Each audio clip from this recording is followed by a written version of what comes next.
Hey there, and welcome to today's Explainer. We're going to dive into a totally crucial academic skill that will absolutely transform the way you read. If you're an 8th grade student looking to step up your reading game, you are in exactly the right place. Today, we're talking about using context clues, both inside and beyond the sentence. I am so excited to guide you through this because mastering this skill, it's literally like unlocking a superpower for your brain. So let's jump right in. Imagine this. You're deep into a fantastic story. Maybe it's a gripping mystery or some epic sci-fi adventure. You're completely in the zone, right? You're visualizing the action, flipping the pages, and then suddenly, bam! You hit a word that looks like it's written in alien code. It just completely stops your momentum. So what's your next move? Do you skip it and just kind of hope it wasn't important? Do you drop your book, completely break your focus, and go hunt down a dictionary? We call this a reading roadblock, and today we are going to learn exactly how to smash right through it. But before we crack the code and learn this new skill, we really need to remember our ultimate foundation. Proverbs chapter 23, verse 12 tells us to apply your heart to instruction and your ear to words of knowledge.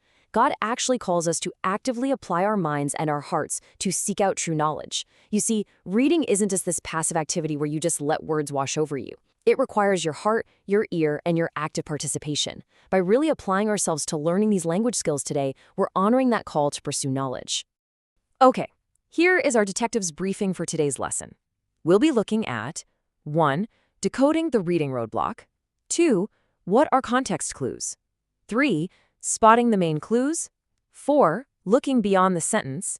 5. Your detective homework. And finally, 6. The godly learner. All right, let's start things off with section 1, decoding the reading roadblock. Hitting an unknown word isn't just some minor annoyance, It can completely derail your focus, which brilliantly illustrates exactly why we need a strategy here. When you're just reading for fun, a roadblock interrupts the smooth flow of the story. But think about your academics for a second. This is especially dangerous during timed tests. We've all been there. The clock is ticking, you're reading a massive passage, and if you freeze up on one complex vocabulary word, you lose precious time. Or imagine you're standing up in front of the whole class giving a presentation, and you hit a word you don't recognize. You can't exactly pause the world to look it up. We need a reliable way to figure it out on the fly. And that brings us to our solution in section 2. What are context clues? Enter your new best friend, context clues. So what are they exactly? Well, context clues are simply hints in the text that help you decode unfamiliar words without ever stopping to look them up. Think of it like being a detective. A detective doesn't just stare at one piece of evidence in a blank white room. They look at the whole scene of the crime. They look at the surroundings. When you hit an unfamiliar word, you have to use context clues, the hints and evidence right there in the text surrounding the word, to decode its meaning. Authors almost always leave a little trail of breadcrumbs for you to follow. What's really fascinating about this process is why these clues matter so much.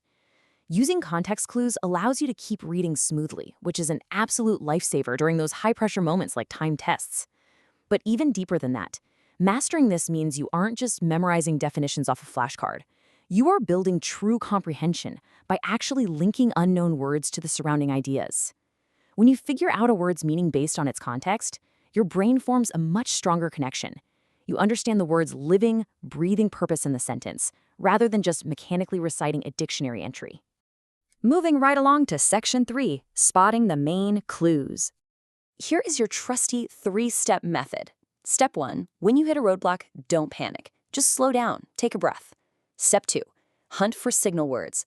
Authors use very specific words to point you right toward the definition. You're looking for words like or, unlike, also known as, or such as. Step 3, connect your guess to the overall idea. Once you think you've cracked the code, plug your definition back into the sentence and see if it actually makes sense. Let's look at 3 specific types of clues you're definitely going to encounter in your reading. Our first type is the synonym clue.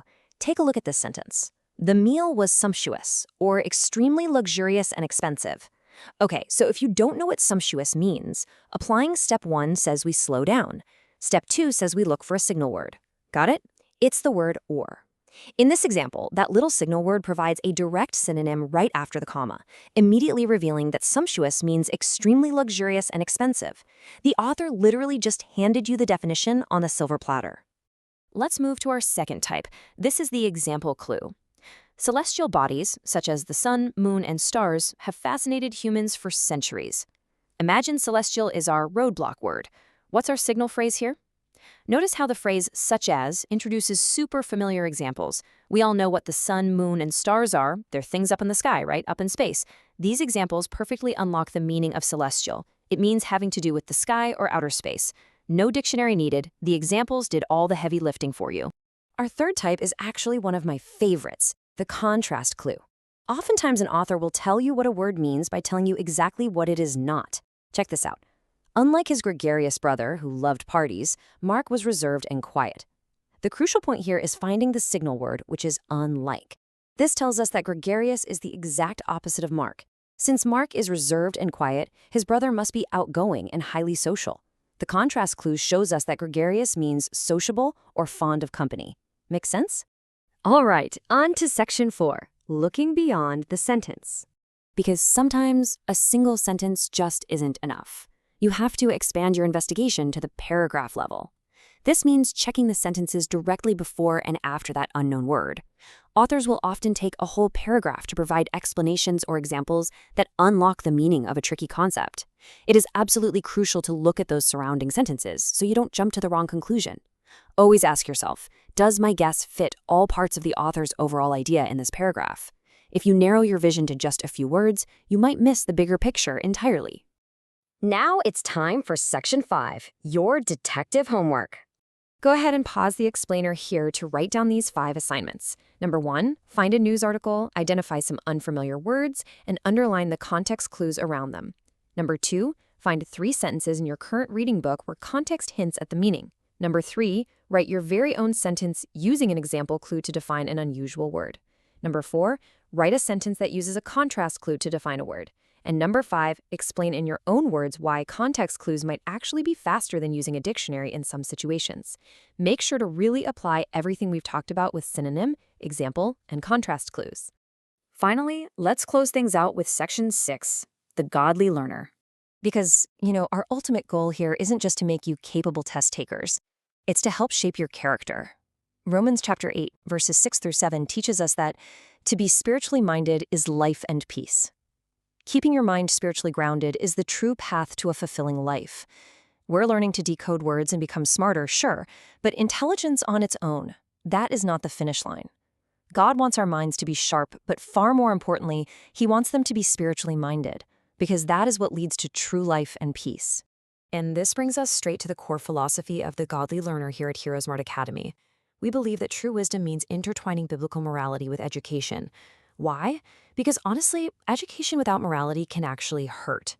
If you're incredibly smart but you completely lack a moral compass, that knowledge isn't going to serve you or the world well at all. Knowledge and intelligence should help you make wise, God-honoring choices rather than simply making you a more capable individual. We have to always intertwine our academic excellence with a heart centered on God, truth, and righteous choices.